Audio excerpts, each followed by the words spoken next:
साँझ अनि कविता। आजको बसाइमा हामी मिरिकका सशक्त कवि तथा कथाकार सिद्धार्थ राईको निवासमा आइपुगेका छौँ। शिक्षक जस्तो संवेदनशील कार्यभार सम्हालेर पनि साहित्यको सेवामा निरन्तर लागिपरेका उही साहित्यकार सिद्धार्थ राईलाई आज हामी सुन्नेछौँ। र यतिखेर हामी कवि सिद्धार्थ राईका आफ्नो अध्ययन कक्ष, उहाँको लेखपढ गर्ने कक्षमा आएका छौँ। एकदमै शान्त वातावरणमा उहाँ यहाँ बसिराख्नु भएको छ र तपाईँहरूले देख्नुहुँदैछ अन्तर्राष्ट्रिय जगतका ख्यातिप्राप्त पुस्तकहरूले उहाँका यो दराजहरू, ऱ्याकहरू यसरी भरिएका छन्। र कवि सिद्धार्थ राई एकजना नेपाली साहित्यका सिद्धहस्त कवि हुनुहुन्छ र आज हामीसँग उहाँ हुनुहुन्छ साँझ अनि कवितामा।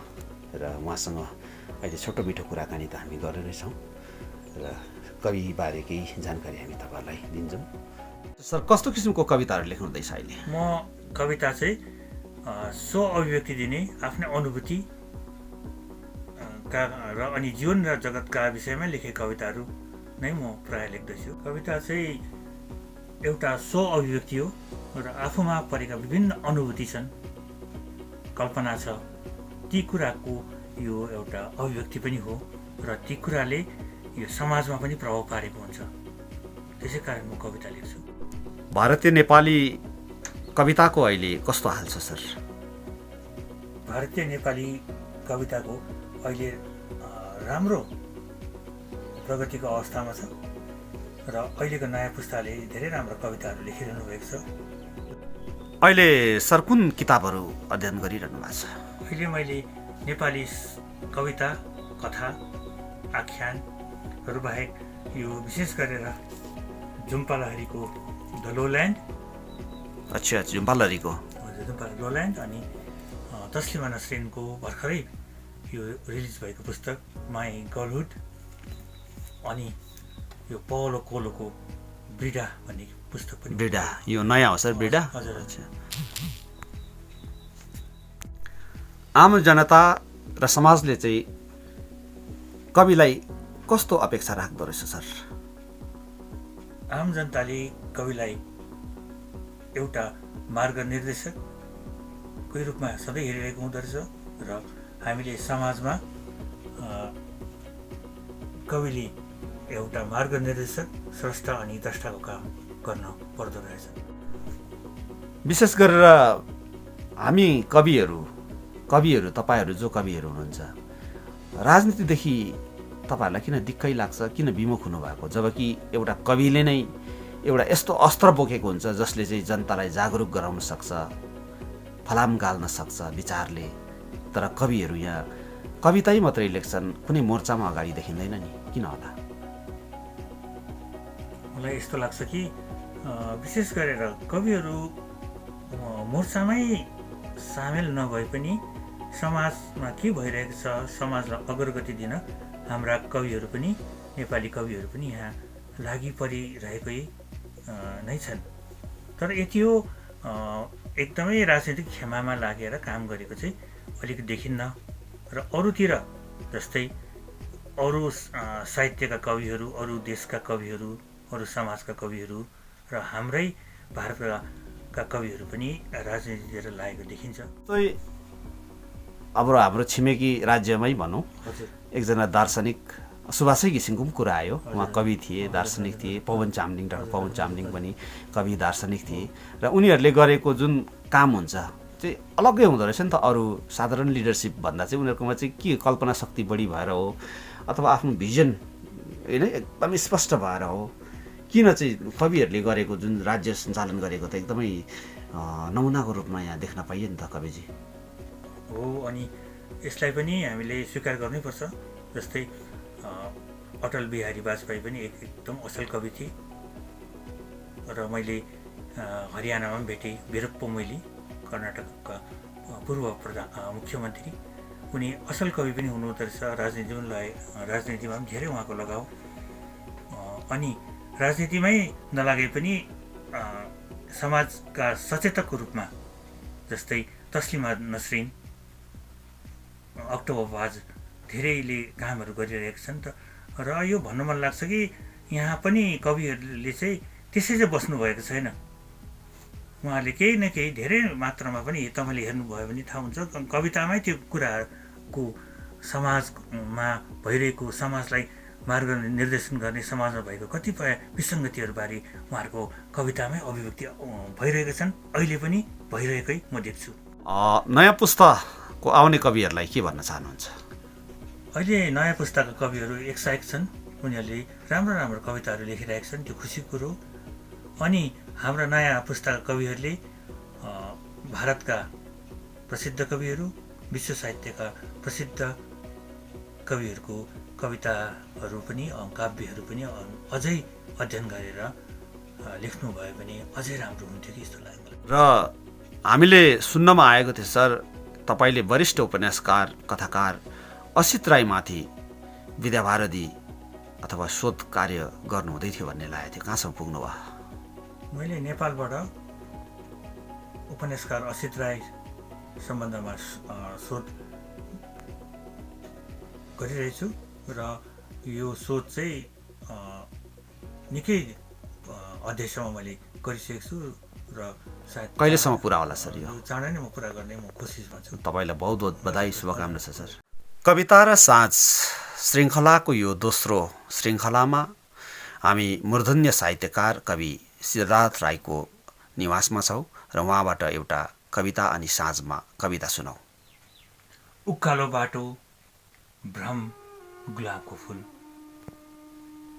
त्यो त उकालो बाटो थियो, त्यो त उकालो बाटो थियो, जुनको गरम महिना, जुनको गरम महिना, घाम पनि लागेको, सेतो हुस्सु पनि लागेको मध्य दिन थियो, घाम पनि लागेको, सेतो हुस्सु पनि लागेको मध्य दिन थियो।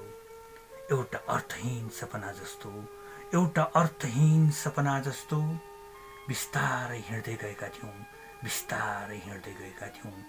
बाटो केही साँघुरो र उकालो थियो, बाटो केही साँघुरो र उकालो थियो। तर घरहरू सुनसान चुपचाप सुते झैँ, तर घरहरू सुनसान चुपचाप सुते झैँ। शब्दहीन गाउँ चकमन्न थियो, शब्दहीन गाउँ चकमन्न थियो। पारी पाखाहरू निश्चल र मौन थिए, पारी पाखाहरू निश्चल र मौन थिए। उकालो हिँड्दा हिँड्दा, उकालो हिँड्दा हिँड्दा एउटा पुरानो घर छेउमा, एउटा पुरानो घर छेउमा एउटा रातो गुलाब फुलेको थियो, एउटा रातो गुलाब फुलेको थियो। मेरा मित्रले अनायस भनेका मात्र थिए, मेरा मित्रले अनायस भनेका मात्र थिए। कति राम्रो फुल रहेछ भाइ, कति राम्रो फुल रहेछ भाइ, टिप्नुहोस् न। तर त्यही छन् अचानक, तर त्यही छन् अचानक फुलका आँधी आए, फुलका आँधी आए। त्यो फुलका आँधीले, त्यो फुलका आँधीले उडाएर लगे भ्रम, मोह र वैश्यहरू, भ्रम, मोह र वैश्यहरू। अनि फेरि केवल त्यो साँघुरो बाटोमा, अनि फेरि केवल त्यो साँघुरो बाटोमा छरिएका थिए व्यर्थताका पत्रदलहरू, व्यर्थताका पत्रदलहरू, केवल राता सेता विवश पत्रदलहरू, केवल राता सेता विवश पत्रदलहरू। देखिराख्नु भएको छ वरिष्ठ कवि सिद्धार्थ राईका मातापिताका फोटो। स्वर्गीय जगत राई, उहाँ एकजना तत्कालीन समयका एकजना राम्रो कवि र अनुवादक पनि हुनुहुन्थ्यो। उसरी उहाँका माताजी सुन्दरी राई पनि हुनुहुन्छ। कवि सिद्धार्थ राई कवि मात्र नभएर एकजना सफल चित्रकार पनि हुनुहुन्छ र यहाँ उहाँको दिवारमा देख्नुहुँदैछ उहाँले बनाएका दुईटा सुन्दर चित्रहरू छन्। र सर यो चित्र कहिले बनाउनु भएको हो? यो त 3-4 वर्ष अगाडि मैले तयार गरेको। अच्छा, अहिले बनाउनु हुँदैछ कि बनाउनु भएको छैन? अहिले चाहिँ मैले चित्रहरू अलिक कम्ती बनाएको छु। अच्छा, यो चित्र बनाउनु चाहिँ कताबाट प्रेरणा पाउनुभयो? चित्र त मैले विशेष गरेर मेरा पिताजी स्वर्गीय जगत राई कवि साथै चित्रकार पनि हुनुहुन्थ्यो, अनि उहाँले बनाउनु भएको चित्र यहाँ तपाईँले स्वयं देख्न सक्नुहुन्छ, यो राखेको छौँ। अच्छा, यो हाम्रो जगत सरले बनाउनु भएको भनेपछि जगत सर एकजना कवि, अनुवादक साथै चित्रकार पनि हुनुहुन्थेछ। हजुर। कवि एवं कथाकार सिद्धार्थ राईले सन् 1990 सालमा शब्द नामक समसामयिक पत्रिका प्रकाशन साथै सम्पादन पनि गरेका छन्। उनको पहिलो कविता सङ्ग्रह उनीहरू जो फर्केनन् सन् 1993 सालमा प्रकाशित भएको थियो भने पछिबाट कथा सङ्ग्रह शून्यताको यात्रामा पनि प्रकाशित भइसकेको छ। दक्षिण भारतीय कथाकार कामाक्षी बाल सुब्रमण्यमका बालकथा सङ्ग्रह पनि नेपालीमा अनुवाद गरेपछि कवि सिद्धार्थ राईले अनुवाद साहित्यमा पनि कलम चलाउन थाले। तेलुगी कवि एन गोपीको समयलाई निधाउन दिने छैन नामक तेलुगी कविता सङ्ग्रह पनि साहित्य अकादमीबाट प्रकाशित अनि कवि राईले अनुवाद गरे। यसरी नै उनका कथा सङ्ग्रह उनीहरू जो कहिले फर्केननलाई 3वटा भाषामा अनुवाद गरिएको छ। यता उनको विन्टर रेन एनबी राईले अङ्ग्रेजीमा अनुवाद गरेका छन् भने जो लोटकर नआए नीता ब्यानर्जी अनि प्रतिभा पाण्डेले अनुवाद गरेकी छन्। कवि राईले सुभद्र कुमारी जन्म शताब्दी जस्ता गरिमामय पुरस्कार पनि हरियाणा राज्य सरकारबाट प्राप्त गरिसकेका छन्। यसरी नै आफ्नो साहित्यिक यात्रालाई अघि बढाउने क्रममा सन् 2013मा उनी दक्षिण एसियाली कविता उत्सवमा भाग लिन काठमाडौँ पनि पुगेका थिए।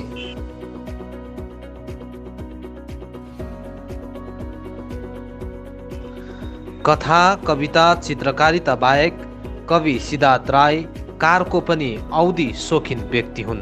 उनी कार गुडाउन औधी मन पराउँछन् भने उसरी नै व्यञ्जन पकाउन पनि अनि घर परिवारलाई स्वादिष्ट व्यञ्जन पकाएर खुवाउन पनि साहित्यकार सिद्धार्थ राई मन पराउने गर्छन्।